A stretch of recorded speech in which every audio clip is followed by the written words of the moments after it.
नमस्कार, मी वृषाली पाटील बातमीपत्रात आपलं स्वागत करते। या बातमीपत्रात आपण आढावा घेणार आहोत प्रत्येक जिल्ह्यातल्या घडामोडीचा अर्थात पाहणार आहोत 36 जिल्हे 72 बातम्या। कोल्हापूर जिल्ह्याला पुराचा धोका कायम। पंचगंगा नदीची पाणी पातळी 47 फूट 5 इंचावर पोहोचली। नागरिकांना सतर्कतेचा इशारा। कोल्हापूरमध्ये पालकमंत्री हसन मुश्रीफ आणि खासदार धैर्यशील माने यांच्याकडून पूरस्थितीची पाहणी। पूरग्रस्त छावणी परिसरात जात केली नागरिकांची विचारपूस। कोल्हापूर मलकापूर जवळच्या कडवी नदीला पूर। गोळसवाडे, मुसलमानवाडी आणि जावली गावाचा संपर्क तुटला। चांदोली गावातील साकव पाण्याखाली 100 घरांचा संपर्क तुटला। रत्नागिरी कोल्हापूर महामार्गावरील वाहतूक ठप्प। कडवी नदीला आलेल्या पुराचं पाणी महामार्गावर। प्राधिकरणाकडून महामार्गावरती गस्त। कोल्हापुरातील पूरस्थितीत लोकांना सर्वतोपरी मदत करा। प्रशासनानं ऑनफिल्ड सज्ज राहावं। मुख्यमंत्री एकनाथ शिंदेंच्या कोल्हापुरात जिल्हाधिकाऱ्यांना सूचना। कोल्हापूरच्या सीपीआर रुग्णालयातून उपचार घेऊन बाहेर पडलेल्या रुग्णाला बोटीतून त्याच्या गावात सोडण्याची वेळ। अनेक गावांमध्ये पुराचं पाणी शिरल्यानं नागरिकांचे हाल। सांगलीत कृष्णा नदीची पाणी पातळी 40 फूट 3 इंचावर। भारतीय सैन्याची 90 जवान आणि 10 अधिकाऱ्यांची तुकडी सांगलीत तैनात।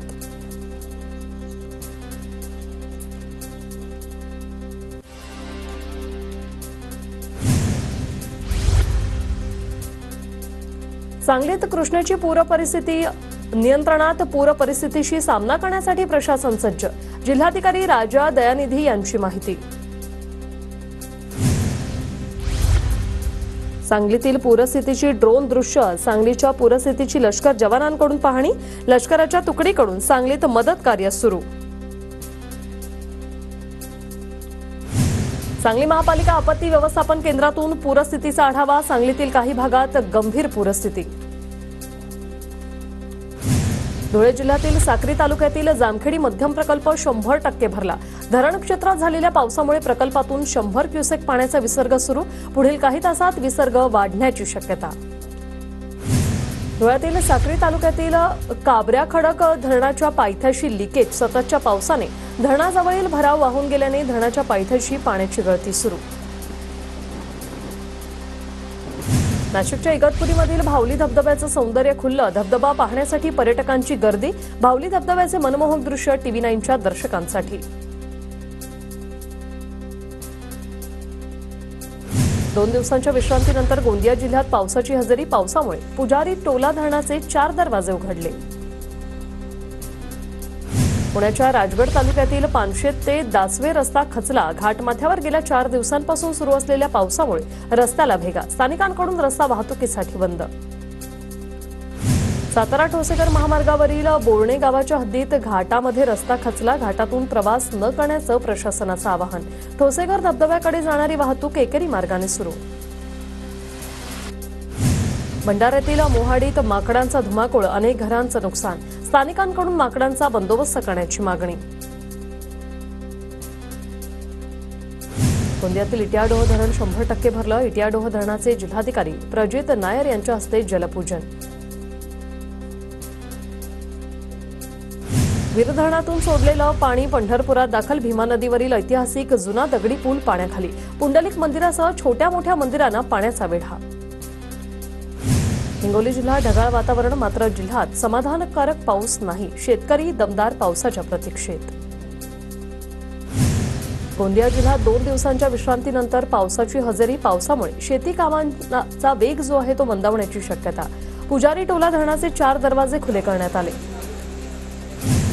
बेडच्या परळी तालुक्यात 61% पाऊस। 7 ते 8 गावांना पाणीपुरवठा करणाऱ्या वाण प्रकल्पात 80% पाणीसाठा। तालुक्यातील इतर तलावांना मोठ्या पावसाची प्रतीक्षा।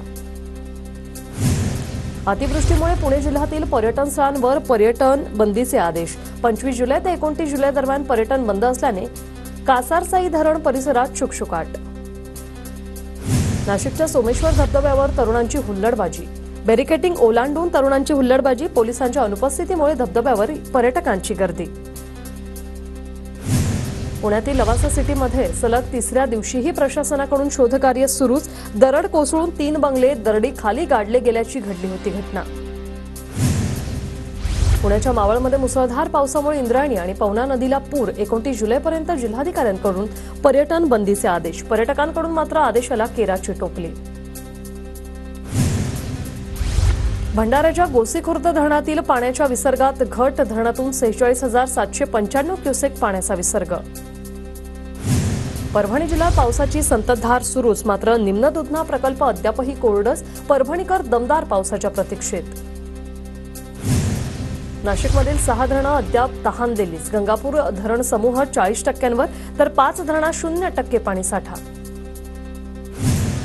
छत्रपती संभाजीनगरमध्ये शरद पवार यांच्या राष्ट्रवादी पक्षाचा संवाद मेळावा. लोकसभा निवडणुकीनंतर पहिल्यांदाच पवारांचा मेळावा. बाबाजानी दुर्राणींचा शरद पवार गटात पक्षप्रवेश. शरद पवारांच्या उपस्थितीत दुर्राणींचा पवार गटात प्रवेश. धाराशिवच्या परंडामध्ये प्रकाश आंबेडकरांची उद्या आरक्षण बचाव यात्रा. प्रकाश आंबेडकरांच्या रॅली आणि सभेचं आयोजन. आरक्षण बचाव यात्रेची जय्यत तयारी सुरू. सरकारची आरक्षणावर लाईव्ह चर्चा केली होती. 11 ते 12 महिन्यांपासून चर्चा लाईव्ह झाली. विरोधकांनी ती चर्चा बघावी. सत्ताधारी आणि विरोधकांमध्ये षडयंत्र दिसतंय. आचारसंहिता लागेपर्यंत वेळकाढूपणा सुरू. जरांगेंचा आरोप. आमचा जीव आरक्षणात, सरकारचा जीव खुर्चीत. आरक्षण देणार नसाल तर आम्हाला पाडापाडी करावीच लागेल. जरांगे पाटलांचा सरकारला इशारा. बदनापूरचे भाजप आमदार नारायण कुचेंनी जरांगेंची भेट घेतली. गॅलेक्सी हॉस्पिटलमध्ये जाऊन कुचेंनी भेट घेतली. नागपूर जिल्हा परिषदेच्या माजी अध्यक्ष रश्मी बर्वेंच्या टेकाडी सर्कलमध्ये पोटनिवडणूक रद्द. नव्या उमेदवाराला 6 महिन्यांपेक्षा कमी कार्यकाळ मिळणार असल्यानं पोटनिवडणूक रद्द. धाराशिवच्या परंड्यात रोजगार मेळाव्याचं आयोजन. विविध क्षेत्रातील 50 कंपन्यांचा मेळाव्यामध्ये सहभाग. आरोग्यमंत्री तानाजी सावंत यांच्याकडून निवड झालेल्या विद्यार्थ्यांना नियुक्तीपत्र. धाराशिवच्या परंड्यात उद्धव ठाकरेंच्या वाढदिवसानिमित्त रक्तदान शिबिराचं आयोजन. रक्तदान करत कार्यकर्त्यांकडून वाढदिवसाच्या शुभेच्छा. बेडच्या राष्ट्रवादी भवनाबाहेर शरद पवार गटाच्या जयंत पाटलांचे बॅनर झळकले. बॅनरवर जयंत पाटलांचा भावी मुख्यमंत्री म्हणून उल्लेख. अकोल्यात उद्धव ठाकरेंच्या वाढदिवसानिमित्त लावण्यात आलेले बॅनर अज्ञाताने फाडले. ठाकरे गट आक्रमक. ठाकरे गटाचं रास्ता रोको आंदोलन. अजय बारसकरांना येणाऱ्या धमक्यांबाबत अहमदनगर MIDC पोलीस ठाण्यात गुन्हा दाखल. धमकी देणाऱ्या अज्ञाताविरोधात दखलपात्र गुन्ह्याची नोंद. रत्नागिरीत पालकमंत्री उदय सामंतांकडून अधिकाऱ्यांना जाब विचारला. लांजामधील ग्रामीण रुग्णालयावरून सामंतांचा संताप. उपमुख्यमंत्री देवेंद्र फडणवीसांबद्दल आक्षेपार्ह पोस्ट करणाऱ्या अज्ञाताविरोधात गुन्हा. नागपुरातील वकील परीक्षित मोहितेंची तक्रार. सीताबर्डी पोलीस ठाण्यात गुन्हा दाखल. सोलापुरात ठाकरे गटाची उपमुख्यमंत्री फडणवीसांविरोधात निदर्शनं. फडणवीसांनी ठाकरेंवर खोटे गुन्हे दाखल केल्याचा आरोप. कार्यकर्त्यांकडून फडणवीसांच्या राजीनाम्याची मागणी. मराठा समाजाला दिलेले कुणबी प्रमाणपत्र रद्द करण्याच्या मागणीसाठी नांदेडमध्ये ओबीसी समाज आक्रमक. नांदेड ते नागपूर महामार्ग रोखल्याने काही काळासाठी वाहतूक ठप्प. जळगावच्या कानळदा गावात रस्त्याच्या खड्ड्याभोवती रांगोळी काढून खड्ड्यांची आरती. खड्ड्यांच्या दुरुस्तीसाठी ग्रामस्थांकडून गांधीगिरी स्टाईल आंदोलन.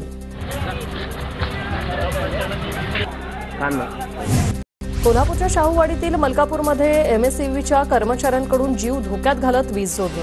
मुसळधार पावसात विद्युत प्रवाह केला सुरळीत.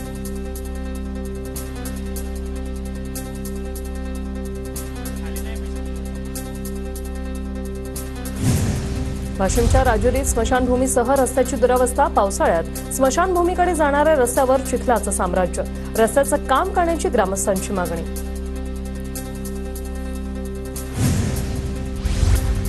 40 गावकरांची गेल्या 1 दशकाची प्रतीक्षा संपली. जिल्ह्यातील सुसज्ज असलेल्या मध्यवर्ती प्रशासकीय इमारतीचं उद्या लोकार्पण होणार. अनेक शासकीय कार्यालय एकाच छताखाली येणार. नाशिकच्या निलगिरी बाग परिसरातील सभागृहाचं मंत्री राधाकृष्ण विखेंकडून लोकार्पण. नागरिकांकडून अनेक वर्षांपासून होत होती मागणी. धाराशिव जिल्ह्यातील 155 पोलीस कर्मचाऱ्यांच्या बदल्या. पोलीस अधीक्षकांनी काढले आदेश. प्रशासकीय कारणास्तव बदली करण्यात आल्याची पोलीस विभागाची माहिती. 30 जुलैपर्यंत नांदेडमध्ये ड्रोन उडवण्यास बंदी. जिल्हाधिकारी अभिजित राऊतांचे आदेश. अमरावती शासन आपल्या दारी राजस्व अभियान आमदार रवी राणा यांच्या नेतृत्वात या अभियानाचं आयोजन 26,000 लाभार्थ्यांनी लाभ घेतला.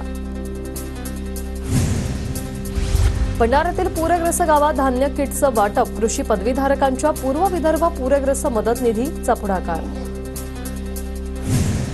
इंदापूरच्या सीमेवरील बंधाऱ्यावरून ठाकरे गट आक्रमक वीर धरणातून सोडलेला बंधारा वाहून गेला. निकृष्ट कामाची चौकशी करण्याची जिल्हाप्रमुख गणेश इंगळेंची मागणी.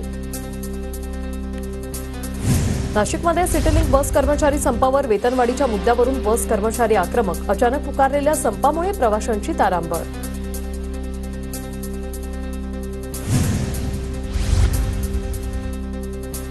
धाराशिव जिल्ह्यातील 155 पोलीस कर्मचाऱ्यांच्या बदल्या पोलीस अधीक्षकांनी काढले आदेश. प्रशासकीय कारणास्तव बदली करण्यात आल्याची पोलीस विभागाची माहिती. अमरावती जिल्ह्यात लाडका भाऊ योजनेसाठी 5,500 प्रशिक्षणार्थींच्या जागा. विविध शासकीय कार्यालयांमध्ये दिलं जाणार प्रशिक्षण. कृषी केंद्राची तपासणी करण्यासाठी अमरावतीचं पथक यवतमाळच्या महागावात दाखल. औषधी खतांचे नमुने तपासणीसाठी प्रयोगशाळेत पाठवणार.